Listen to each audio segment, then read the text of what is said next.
up again. But it's the only way you're ever gonna learn. You look back and it's all in the past. I'm dwelling on the... Good evening and welcome to Matters with me, Steve Wraith, and as always on a Thursday night, I'm joined by the living legends, Supermac and John Gibson. Good evening, lads. Good evening, Steve. Hello, Malcolm. Great to see you guys. Busy time, even though it's close season, and lots to talk about. Plenty stuff in the headlines with regards to Newcastle, some not regarding Newcastle. But just before we start, just want to reiterate the thing that I put out on Twitter. And I appreciate that not everybody on NUFC Matters' chat and those who watch the programme on catch-up are on social media. Indeed, Malcolm is on Twitter, but very rarely uses it. And is not on social media at all, which is a blessing for him, I believe you me. But just saw the stuff that Liam Kennedy had to deal with last night with regards to his reporting and given what he would say is sound stories and trying to keep the public informed on what's going on with things. And I think the attacks on him last night were uncalled for, and they were a disgrace. And I more or less said that on a thing that I put out a little bit earlier today. Look, guys, we're all Newcastle United fans. We're all fans of the club. We all want to see Newcastle United do well. We all want to see a new owner of some description. And if that happens, I think most of us would probably like to see a new manager. We're all on the same side. We're all on the same team. And the likes of John Gibson, Liam Kennedy, Lee Ryder, Luke Edwards, Craig Hope, even the more national ones like Ian Murtagh, Miguel Delaney, who obviously has had a run-in with Newcastle fans. They've all got opinions. They're all putting them out there because that's what they get paid to do. But please, let's not show ourselves up on a public domain and on a public platform and attacking people the way that they have done last night. It is an absolute disgrace. And I just wanted to get that off my chest again because these people are doing a job. And, I've got to say Liam Kennedy is a younger version of John Gibson in the sense that he's black and white through and through. He doesn't mislead fans and he does his best to give the facts and report the facts as best he can. So I've had me say it. I've had me say a little bit longer on Twitter if you want to go and watch it on there. But I just felt I had to get it off my chest tonight, guys. Okay, that fair dues. Yeah. On mute, Mal. You're on mute. You muted yourself. Your mic isn't connected. Yes, you've gone silent. You were fine before the show, so it's something you've done in between. But John, while Malcolm's sorting his microphone out, what's your thoughts? Well, first of all, the fact that Malcolm McDonald's speechless is quite a novelty for a start. I've never known that for an awful long time. Yeah, I mean, one of the reasons I'm not on social media, to be truthful, is because it can be very, very vicious. Everybody's got a right to an opinion, whether you agree with that opinion or you don't. It's also what makes the world go round, isn't it? The great thing about football is the great debate, and so much of football is about opinion. Is somebody a good player or not a good player? Is somebody a good manager, not a good manager? Is somebody a good owner, not a good owner? I mean, it's all about opinion, although we said Newcastle fans are quite universal about the opinion of Mike Ashley and 99.99 recurring about Steve Bruce. But yes, and I think we've got to respect opinion. And also, I think that people like Mike Ashley and Steve Bruce have got to accept the opinion of fans because the fans have got a right to their opinion and shouldn't be dismissed as lumpties, which they sometimes are. But yeah, fair point, mate. Yeah, fair point. And as I say, we'll draw a line under that there and hopefully there isn't a repetition. Let's talk Rafa, which is what really led to what happened with Liam last night. Rafa Benitez, Liverpool man through and through. Lives down on the Wirral with his wonderful family. Obviously at Newcastle, made a hell of an impression up here. Got the fans on side. Not quite the right impression with Mike Ashley, which led to him eventually leaving when his contract was up. Went to China, took a big pay packet. Didn't quite work out. COVID hit. He comes back. He sits and waits. We all expect him at some point to come back to Newcastle and be part of this new regime under a new takeover. It hasn't quite happened like that because the takeover hasn't gone through. But the news that was circulating last night, courtesy of Jim White from TalkSport, was that he was all set to join Everton. Now, I made some inquiries and I was told by people who are very close to Rafa that it was a strong possibility that things were close. However, nothing had been signed and sealed. So, from my perspective, I was quite confident to be able to go on social media and say exactly that. I don't think that the reaction that has come from Everton fans today will have come as a surprise to Rafa's camp, but maybe it comes as a surprise to the Everton board. So, until Rafa Benitez is standing on Goodison Park with a blue and white scarf, and we've said this about Amanda Staveley with a black and white one at St James's Park, John, then Rafa Benitez is still out of work and is still a possibility to return to Newcastle should a takeover go through this summer. But at the moment, it's more imperative for me, I think, that the takeover goes through. The manager is irrelevant at this moment in time. It's Mike Ashley we need out of the club and a new owner in, rather than a manager at the moment. Oh, yeah. I mean, nothing changes until the man at the top goes, because we've gone through a succession of managers in 14 years. And while a couple have done a very good job, like Chris Hughton and like Rafa himself, it doesn't make any long-term difference to the club. And we are still tied by our bootlaces to the bottom half of the table. One season apart under Pardew, which turned out to be a fluke season. So the whole thing is that the guy at the top has got to go.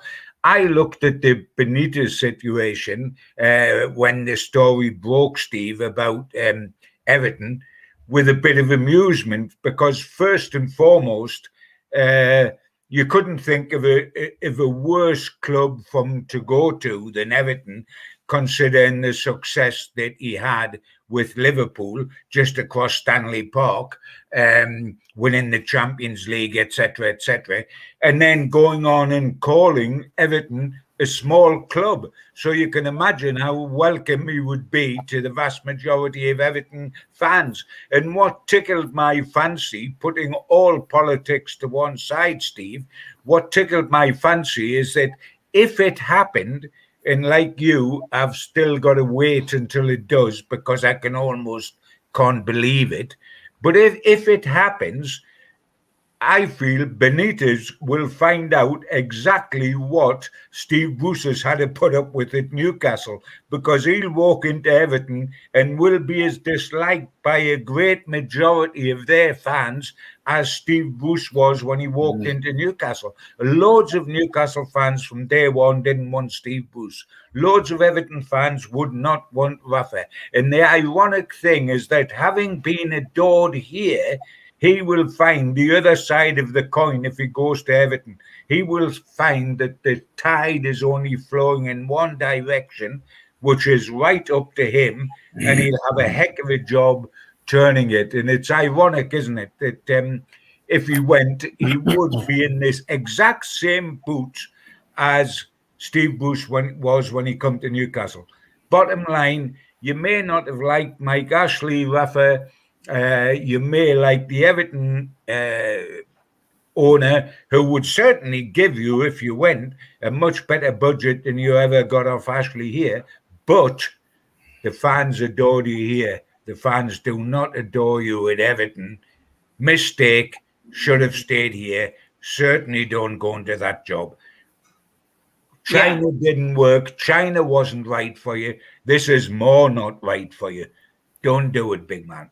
Yeah, great shout. I mean, Malcolm, it's not something that, you know, Rafa is afraid of. We saw that when he took the job at Chelsea. The fans didn't want him down there because of his association with Liverpool, of course, the rivalry between those teams at the top of the table at the point in time when Rafa was manager. We've seen him go into these jobs, and, you know, I think the only draw, I would say, the only positive for Rafa going to Everton would have been his family. His family live in the Wirral. Yeah, he had that horrendous period, as I know only too well, from being away from his family. with COVID because he was stuck in China, which is, of course, the origin of COVID. He was stuck out there. And, even though if you're on a £12 million a year contract, it doesn't make up for the lost time that he spent, waiting out there to come home. But it's a story which, while you were off air, Mal, we were saying that, I don't know, I just get a feeling that Jim White possibly got leaked this story, or given this story to test the water. It's the kind of thing that happens in football. Maybe the water wanted to be tested, and I think they've managed to get a reaction because all of the Everton fans that I've seen have said, we don't want him a million miles, near Goodison. And I think it might not be that Rafa Benitez doesn't want to take the job. It'll be that the Everton board decide that they're going to go elsewhere. And as somebody's already put up there, Gattuso is now the favourite for the job. Ken Walker has said Gattuso is now the favourite. Yeah, interesting. It's quite a phenomenon, isn't it, in the game these days, where the fans take a real dislike to a fella before he's even walked through the door. I've never liked it before in football.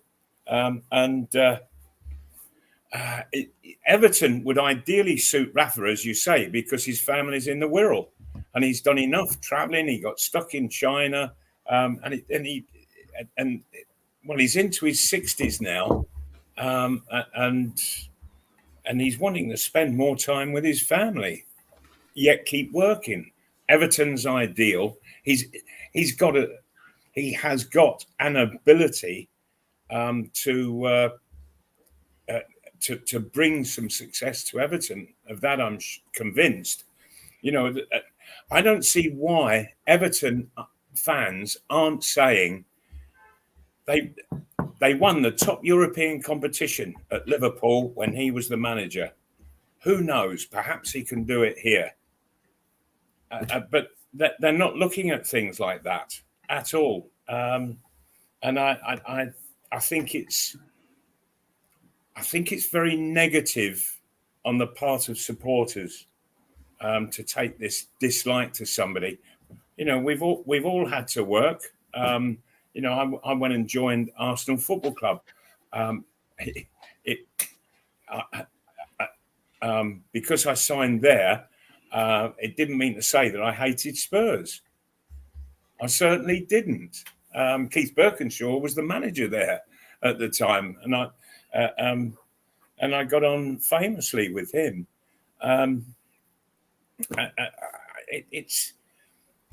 It's quite bizarre the way that supporters are behaving these days. I don't really get it. Do you, John? Do you get it? Yeah. Looking at it from a fan's point of view, having been brought up with the rivalry between Newcastle and Sunderland, as there's a rivalry between Liverpool and Everton, it doesn't surprise me at one moment. I'm surprised, Malcolm, when a manager comes in from, say, I don't know, Birmingham City, West Brom, London, into Newcastle, and he is disliked from the start.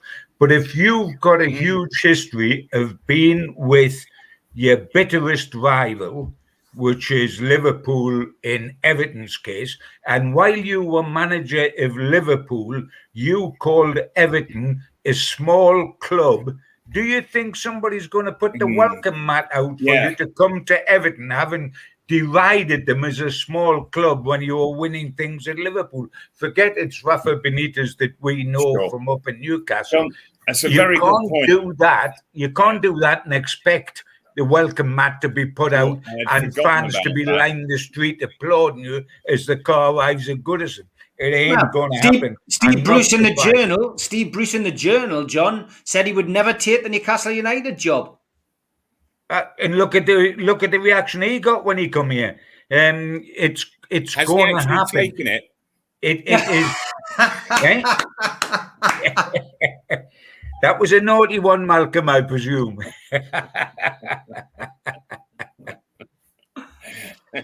Classic Malcolm in at the back post, slides one in. Good stuff. Okay, well, we'll move on from Rafa. It's until we see what happens with that, we will hold our tongue and wait and see what happens. But again, my understanding was it's got absolutely nothing to do with the takeover either. So let's see what happens, and what will be will be. The one thing for certain is there will always be a Newcastle United. Fixture list came out yesterday, gents. Malcolm, West Ham at home. Again, West Ham on the first day of the season again. Again, yeah, and it's a reverse of last season's first fixture. And it seems to be all claret. It's West Ham followed by Aston Villa, and the season ends with Burnley. Yeah. Everything's claret and blue, for heaven's sake, from the beginning to the end.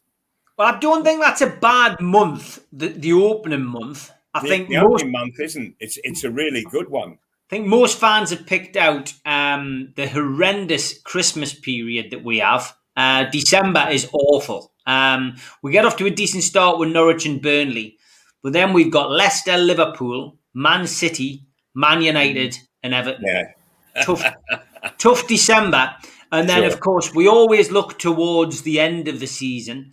And from the Saturday, the 30th of April, we've got Liverpool at home.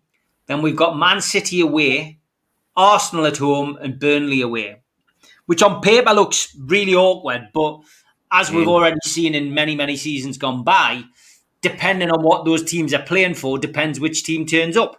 And if Man City's in the Champions League or Arsenal's in the Cup final or whatever, then, you tend to find that, these teams aren't maybe at the best or are resting players. So you just never know. It's impossible to look at a fixture list and say. But, I mean, what's your take overall, Mal? We've got to play them all twice anyway, but is that a decent start and is it a hard finish? Yeah. It's a very good start, but it is a difficult ending. So I think Newcastle have got to set their mind to saying, okay, there is a difficult end. Well, let's make sure that we're safe by Easter. That's it's always a great target in the season is Easter, for whatever it is that you want to accomplish. And again, sadly to say, Newcastle's target can only be not being relegated. I cannot see anything else happening. When you think that that there are clubs at the moment, they're looking for players who are priced in excess of 100 million quid. Steve Bruce got in his transfer kitty for the summer 12 million quid. 12 million quid is the difference in prize money from being 17th, where Newcastle were just before the end of the season, and where they actually finished was 12th. That's 5 places difference, and the difference in prize money is almost 12 million quid. So Mike Ashley, it's not cost him a penny to give to Steve Bruce, because it was all gained in those last 3 or 4 matches. So, I know that he's wanted to sell the club, but for heaven's sake, the one that having been a part of the club for all of these years now, and it has been a fair old while, you would think that he would want to just do a little something that would safeguard Newcastle, but he's not interested, of course. Really not interested at all. He got what he wanted, and that was Newcastle to stay up so that he could sell it as a Premiership club. All I hope is that the deal goes through very, very quickly, and that these people come in and start making big changes. Yeah, I just want it to be.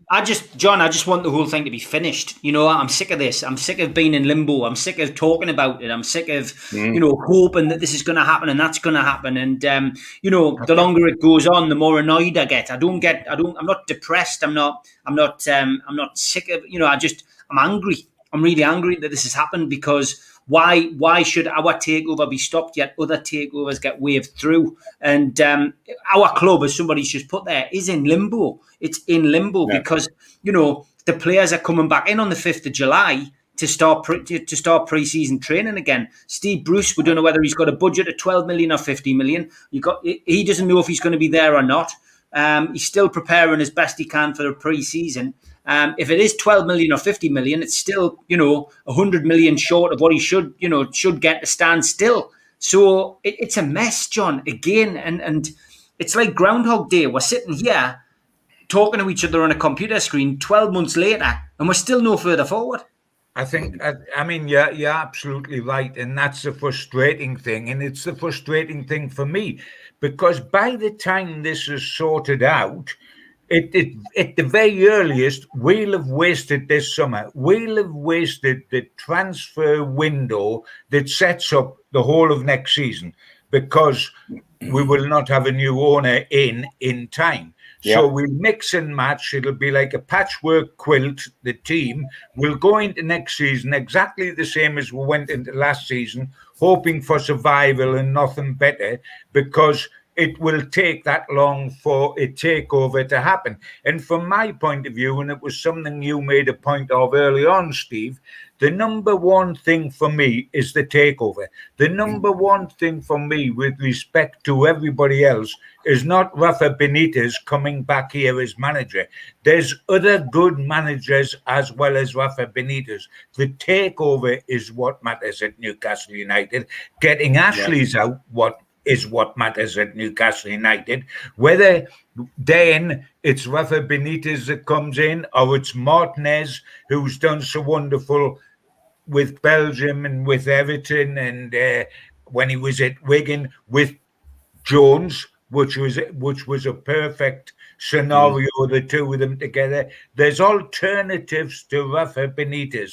The number one thing is to get a new owner. That is what's important, because this season is going to be lost. As a season of progress, it is going to be lost, because the summer is going to be lost. And one thing on the fixtures, which we left there, which involves the takeover people, because it involves the Premier League. Christmas is supposed to be the season of goodwill to all men. Well, there's not too much goodwill to Geordies when they give us Leicester, Liverpool, Man City and Man United all off the bounce. And by the way, talking of goodwill, how dare they send Newcastle United fans down to Southampton on New Year's Day for a match, unless they suddenly produced a Premier League club on the Isle of Wight who couldn't have further to go. I mean, is that two fingers from the Premier League or what? We've got to go to Southampton on New Year's Day, having endured the build-up to Christmas like that. Goodwill to all men. It's Scrooge that's turned out this fixture list, I honestly believe. Yeah, David Robinson says he'll sell the beige flares his dad bought at Supermac's boutique on eBay if the takeover goes through before the new season. I do like it. Big shout out to big shout out to the sponsor Spider VPN for all your internet security. Google Spider VPN. They're at the top of the search list. They can help protect your passwords and everything else on your computer. And a big shout out to skipsandbins.com, who are currently lodged outside Malcolm's house. Telephone 0800 25 45 25 3. Email inquiries at skipsandbins.com. Website www.skipsandbins.com. Easy, contract free, and pay as you go waste collection. Big shout out to the lads. I have to say, great service. It really was. Everything was done so quickly and smartly as well. Well done, Sir Bobby. That's what I say. Big shout out to qtechshop.co.uk, the makers of pool tables and snooker tables and balls, and Newcastle and a Jab signature. If you are a first-time visitor to the channel, hit the Newcastle Legends logo and subscribe, please. Hit the share button to share to your social media. Hit the thumb up to like the video, which helps, and drop into the comments to speak to like-minded Newcastle fans. And don't forget, the NUFC fans, foodbank.co.uk. Virtual bucket is still up and running through the Euros, so please make a donation into there to help the people at the food bank, and you go into the prize draw to win this watch. And there is one of those watches only, and the draw for that will be at the NUFC Matters Charity Pool Night, Friday the 6th of August. And I think we'll be talking about that on the Fab 4 this Friday, so make sure you tune in to that. And don't forget, the Fab 4 will be back as always. It'll be pre-recorded this week because England plays Scotland, and me and Steve Hasty and a couple of the lads are going to be meeting up to actually watch the match. So we've had to pre-record the show this week, but I'm sure you will enjoy it. It'll be all the usual 2 hours, which takes you up to 7:30, and then obviously you can prepare for the England-Scotland game after that. So I'm sure you will look forward to it. Let's get back to the comments. And James Brown says, according to the Chronicle, Warren Barton has urged Newcastle to make a move for Lamptey from Brighton. Would you guys take Lamptey? John, come to you first on that one. Yeah, I most certainly would if, as long as his fitness is fine. He had a bad injury, didn't he, towards the end of the season. But if you saw him at St James's Park right at the start of the season when we lost 3-0, having started so wonderfully against West Ham, he was devastating. His pace from left wing back down that wing was absolutely superb. He's a quality player. There's only 2 reasons why he wouldn't come here. One is that we're not that great a side, that much better side than Brighton. He would go to a more successful club. And secondly, we haven't got the door to get him. But would I take him? I certainly would take him, absolutely. Mal? Yeah, I can't disagree at all with what John said. In fact, that 3-0 victory of Brighton's, they absolutely murdered Newcastle that day. I found it so embarrassing to watch it. And that fellow was flying down the line, Lamptey.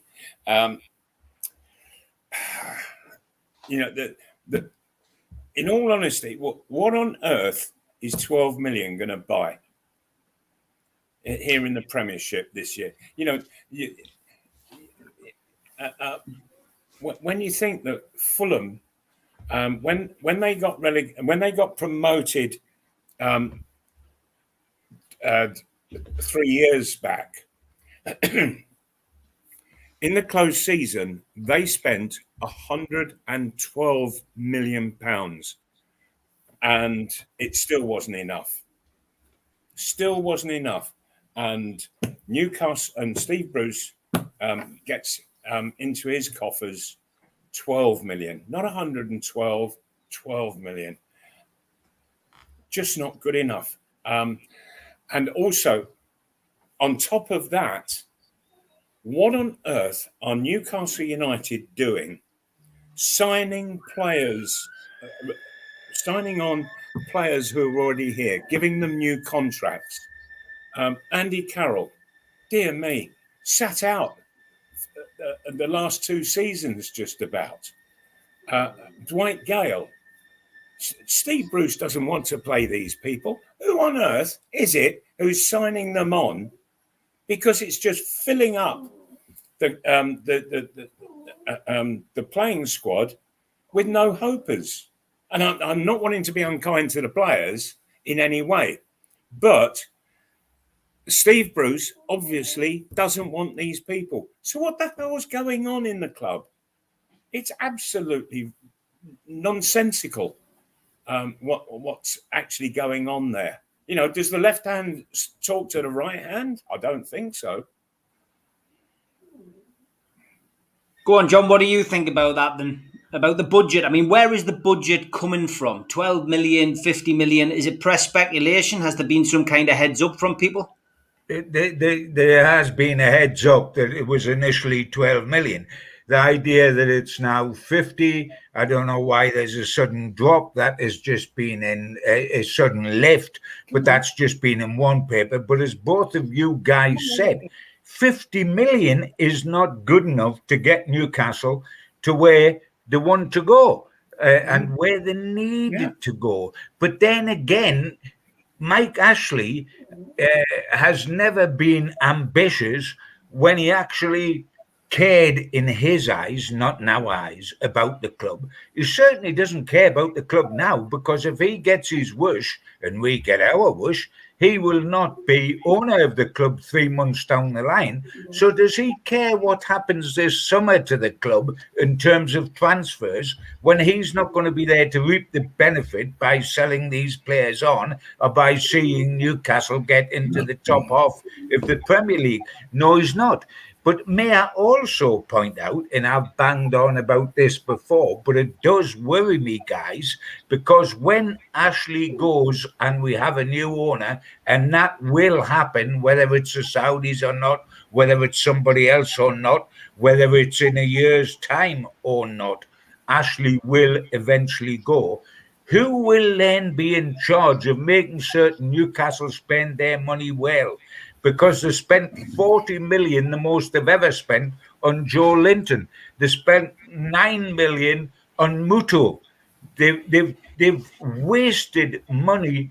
The limited money they've had, when they've used it, they've wasted it by backing the wrong players. Somebody at Newcastle, and we all know who we think it is, who it is making these decisions. Have been backed wholeheartedly by the club, and they're not good enough. So if Newcastle have got 50 million, they wasted 40 million on Joe Linton. If they had 150 million, would they spend it wisely?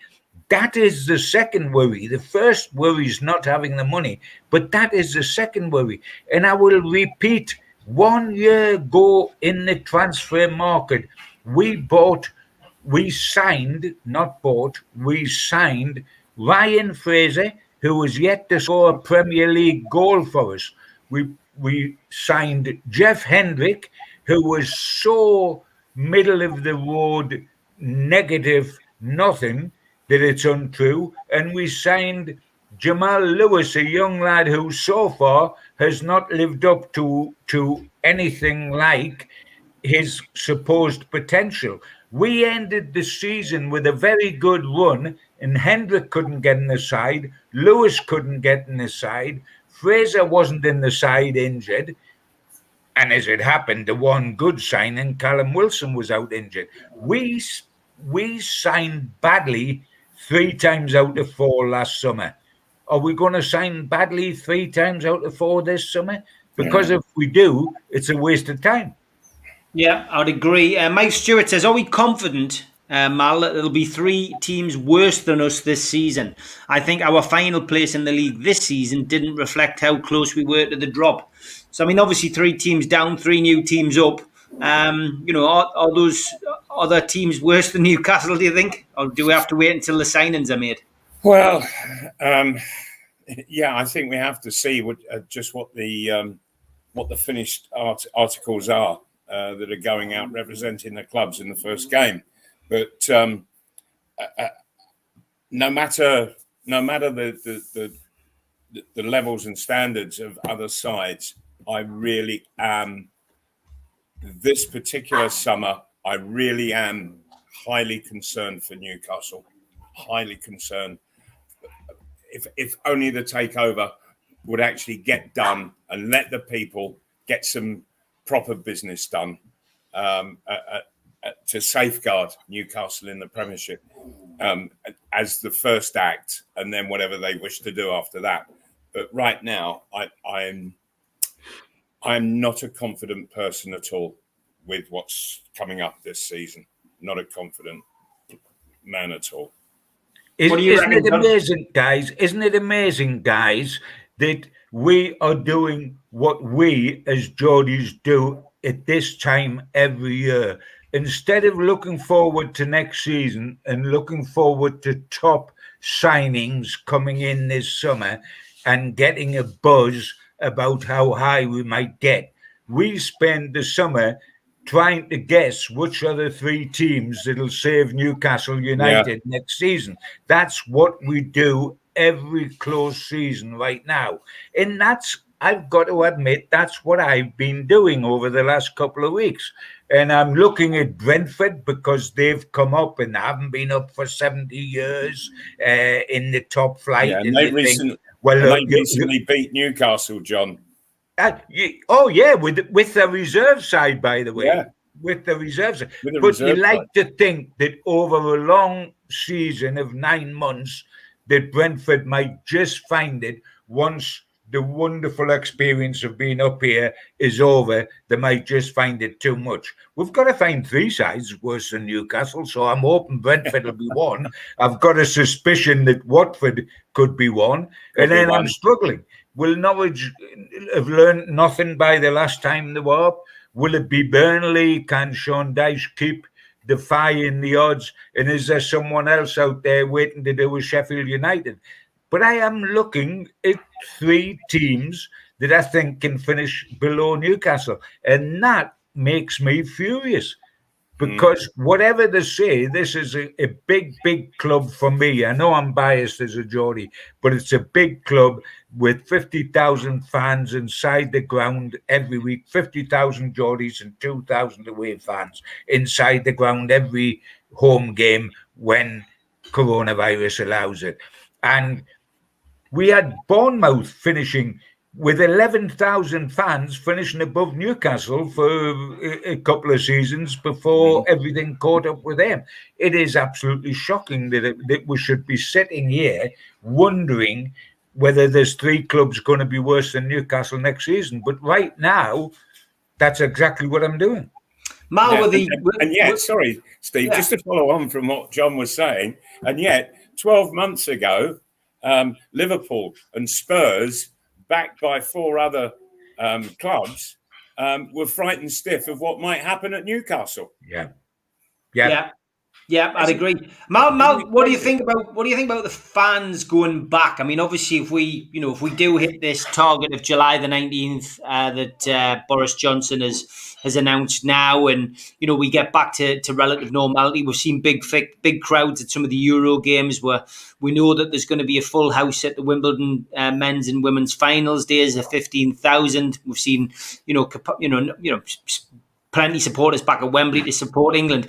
If we do get back to, full capacity stadiums, do you think Newcastle will be full, Mal? Yeah. Yes, I think they will. I think they will simply because on Tyneside, the supporters will show their absolute loyalty to the club, no matter what the owner's doing, no matter how the players are playing.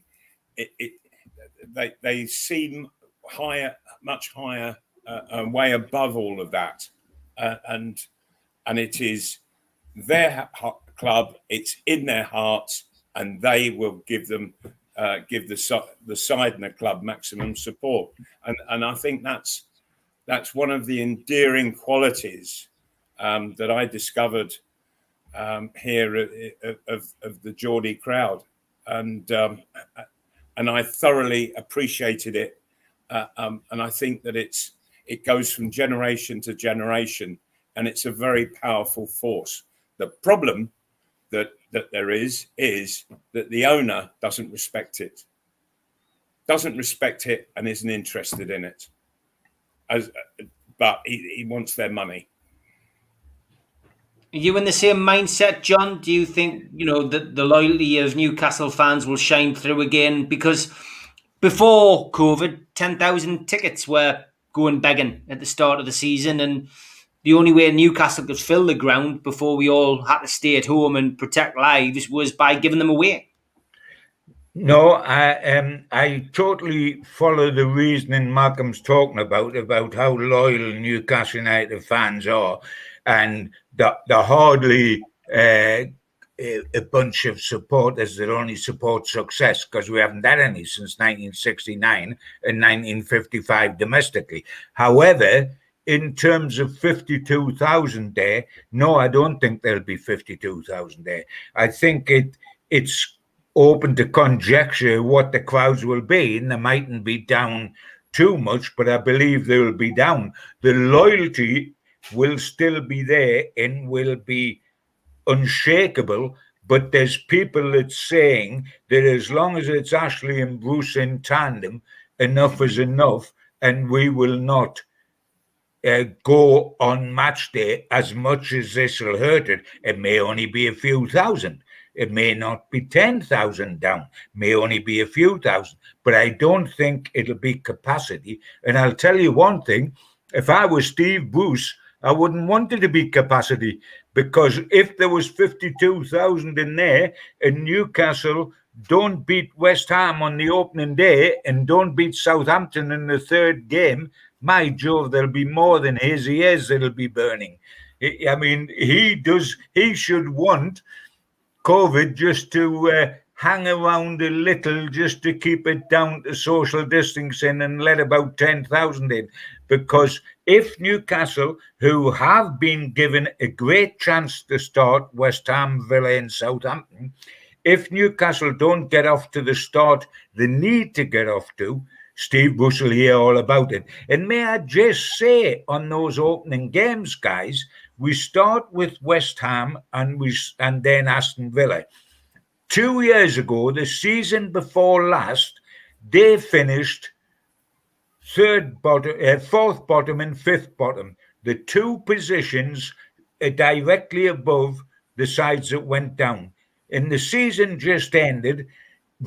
West Ham went up into the top half, soaring away from Newcastle, despite losing to Newcastle on the opening day. And Villa may only have finished one place above Newcastle, but it was 10 points above. The increase and the improvement in West Ham and Aston Villa last season was huge. The improvement of Newcastle United was one place and 1 point, although Steve Bruce made a big thing that we had improved. Oh yeah, we improved by 1 place and by 1 point. That's standing still. West Ham and Aston Villa made significant improvements last season, and that's our start. So it's going to be interesting. The dog's going to take Malcolm away any moment now. My bet's going to come true. Off you go, Malcolm. Malcolm disappeared at the start of the show. He disappeared at the start of the show. So I think the dog has had its day today. I think Malcolm's gone. He duped him with his new computer. The dog is in the skip as we speak. It's not, folks. It's not. Malcolm doesn't do that to dogs. Can you get Malcolm to check that skip for us now, just in case Mike Ashley and Steve Bruce is in it? Joe Linton's in it. There's not enough room for anything else if we put them all in there. Paul Oxley says, who's been your player of the tournament in the Euros so far? Have you been watching it, Mal? Have you been dedicating a bit of time to it? Yeah. I'll tell you who has seriously impressed me is the Leeds player, Phillips. Yeah. He really is playing well. And I have to congratulate Southgate for being prepared to put 3 youngsters in such a big tournament. And I'm thoroughly looking forward to the Scotland game. But Phillips, for me, he's really surprised me. What did you make? What did you make of that first England game, then, Mal? The first one, yeah. For the first 5 minutes. The other side, they had the possession, and I thought, oh dear, is it going to be one of those games for England? But they just kept working and grafting and winning possession, England, and then they started to get their passing going, and I really thought that they played tremendously well over the 90 minutes. I would have liked to have seen more goals, but beggars can't be choosers. But when you think that there's Mount, Foden, and Phillips in the side, and they're at ages that, you know, when I remember when I've got my first cap in the home internationals in 1972 down in Wales, and people were saying, but he's only 22. They were really surprised that at 22 I was able to make the full England side. Now we've got teenagers in the side. That's absolutely, unbelievably brilliant, wonderful, and so and they've not been overawed by this competition in any way. And their big test is going to be Scotland, because that's not a game of football, that's a war. That is an out-and-out war, and you can sort of you can throw the form guide out, you can throw the rule book out. It's going to be 90 minutes of just sheer blood, guts, and thunder. Well, it's the battle. It's the battle of the two coaches, of course, John. Yeah. The battle between JC. It is. And GJ. It is. It's interesting because we have Graham Jones on the England bench, and we've got Steve Clarke and John Carver, two ex-Newcastle coaches, on the Scotland bench. And thinking about that, I think England have got an advantage. I totally agree with Malcolm. It's not a game of football, England-Scotland. It never is. It's a war, and that's exactly what it is. And that's exactly what Scotland will want to make it, because if you're playing a team that man for man is better than you, and man for man, the England team is better than the Scotland team, what do? Malcolm knows only too well. You try to bring them down to your level, and the way to do that is to make it a war, not a game of football. So Scotland will try to make it a war, and it will become a matter of brave hearts, but brave English hearts as well as brave Scottish hearts.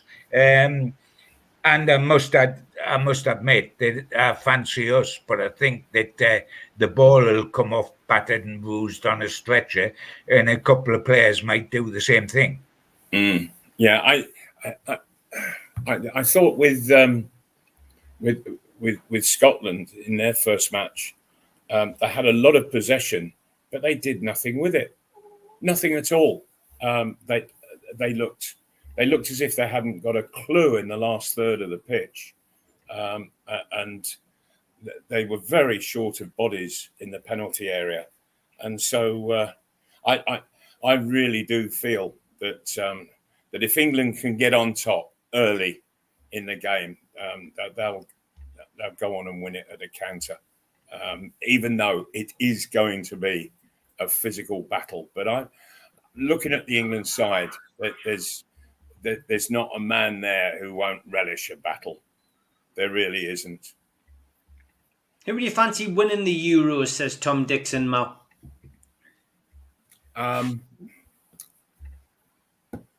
Yeah, very good question. I've been thinking Belgium all the while through, but I have to say, watching the first half of them against Denmark, Denmark made them look a very ordinary side. I know they went on and finally won it 2-1, but that's the beauty of Belgium. Even when they're playing badly, they can win games, and that's an art in itself. But I was impressed with France against Germany. I really was. And I wasn't impressed with Germany. Good heavens, that's I felt that was one of the poorer Germany sides that I've seen over the years. So between Belgium and France, and just the way that England went about that game, last weekend. You know, I can see them getting to the semis at least, and who knows what they can do from there. Okay, I quite fancy Belgium still. I always feel they've got a good chance. It's an aging team, but they've got the experience. John, what about you? Yeah. They're in with a great chance. I've just got a feeling that it'll either be France or Italy, you know. Mancini's got Italy. They haven't lost in, 27, 28 games. They are on a roll. They're a team of no stars, not prima donnas, which is what they've had in the past. France, man for man, you've got to fancy. Belgium have always been there, thereabouts, number one in the world. Are they always going to be this side that, like Holland? You remember Holland when they had Cruyff and all that? Were going to win everything. I think they got to 2 World Cup finals, didn't win either. Or Belgium going to be like that? I certainly think France and Italy with Belgium next, and then you come down to us. But we have got a chance. Everybody's got a chance that's in the top 4. But if I've got to push forward, I think it'll be France or Italy for me. Okay, have you played against Scotland, Mal? Billy Train's son was asking, did you play? I'm not as clued up on your England career as I am on your Newcastle career. I'm afraid. I did. The first time I played against Scotland was in 1972. It was up at Hampden Park, and we had to win to be joint winners of the table that we were in, and so it was a little bit of a brutal affair, but Alan Ball scored, and that was the only goal of the game. And I always remember Alf Ramsey. I was sitting in the dugout as substitute, and Rodney Marsh was playing, and he did one of his fancy tricks, and it just, the whole crowd just went crazy at him, and Alf Ramsey just turned to Harold Shepherdson and he said, "Get that clown off." And so off went Harold Shepherdson to make the substitution. And then Alf turned again and he went, "Get changed, you. Get warmed up." And that was to me. So I quickly got myself warmed up. Off came Rodney Marsh, and on I went. And as I was going on, Alf Ramsey, he said to me, "Keep running into the corners. Waste as much time as you can." Didn't want me to score or anything like that. It was, let's hold this 1-0 lead that we've got. And it was 120,000 there. And when the Scots jeered and booed, there was this incredibly powerful blast of stale beer. And you're in the middle of the pitch getting booed, and all you smell is stale beer. Oh dear, it was an experience and a half, and having won, we got into the dressing room, and we didn't get out until I think about the game having finished at 5. We didn't get out the dressing room until after 8 o'clock. There was the crowd outside, and it just wasn't safe. And the police said, "There's no way that you can leave the stadium." And so it really cocked us all up, because we were told that we could go home from the stadium, and I thought I'd be home by about 9 o'clock. I think it was about 3 in the morning I got home.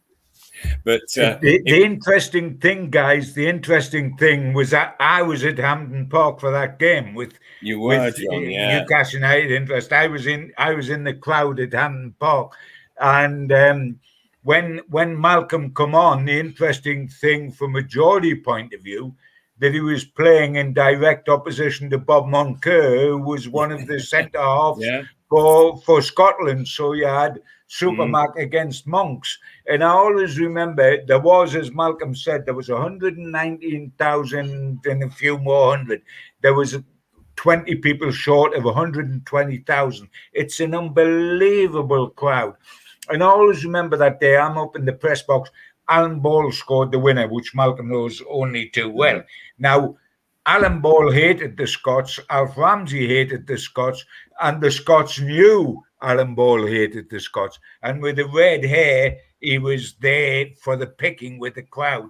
And the crowd slaughtered him when he scored the goals, and he slaughtered the crowd. He gave them the old Churchillian V for victory sign. And I was sitting up in the press box and saying to myself, God, Bowley, don't do that, pal. Don't do that. And he managed to do it on the final whistle as well. I left the ground quick because I had to go down to the station in Glasgow to get a train down to Newcastle. And my memory coming out of the ground was remembering 3 years earlier when Newcastle beat Glasgow Rangers in the semi-final of the Fairs Cup. The Rangers hacks, the Rangers journos were wonderful to me when I was up in Glasgow, and we drew 0-0 and Willie McFall saved the penalty because I thought they would do us down in Newcastle. And they were wonderful down in Newcastle until we went 2-0 up.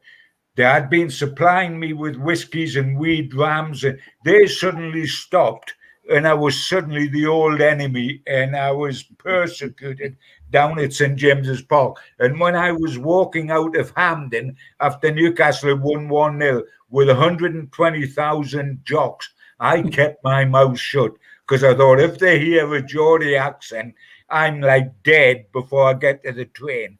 So Gibbo, who's got verbal diarrhea, never said a word between Hampden Park and until I was on the train and it was safely out of Glasgow. And then my first words were, very large beer, please, mate, because I needed it.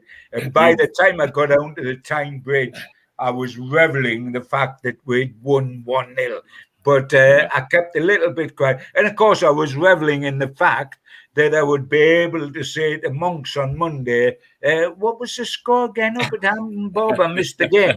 I must tell you that in the dying minutes, the ball was played down the left-hand side, and Alan Ball, he made a run, got onto the ball, and all the Scots had been attacking, trying to get the equaliser, and he just ran it all the way down to the corner flag. And he got there, and the saltire flag of Scotland, the little one, was hanging from the corner flag, and he just went with a saltire, wiped his nose. Oh my word! Dear me, oh! The crowd just went absolutely berserk, and we just went, "Oh, Bawley, what the hell do you think you're doing?" And he really didn't give a damn, Bawley. He loved winding them up, and that couldn't have wound them up more if he had tried. Great stories tonight, says Tom Dixon. Joe Walker says the same. Fantastic hour as ever, chaps. Thank you very much. Quick prediction, Malcolm, for the game then, England-Scotland? 2-0 to England. 2-0 to England. John, what about you? Only because Scotland will make it very, very hard for England because we are England. I take it 2-1 to England. England will win without question up to me, but it might be harder than ability. And so I'll go for 2-1. Great stuff. Thank you very much, guys. We will be back tomorrow, 5:30, with a pre-recorded show of the Fab Four, and Malcolm and Gibbo will be back next week. Take care, lads. Have a good week. All right, indeed. And enjoy the game tomorrow night, everybody. Absolutely. All the best, guys. Okay. Take care.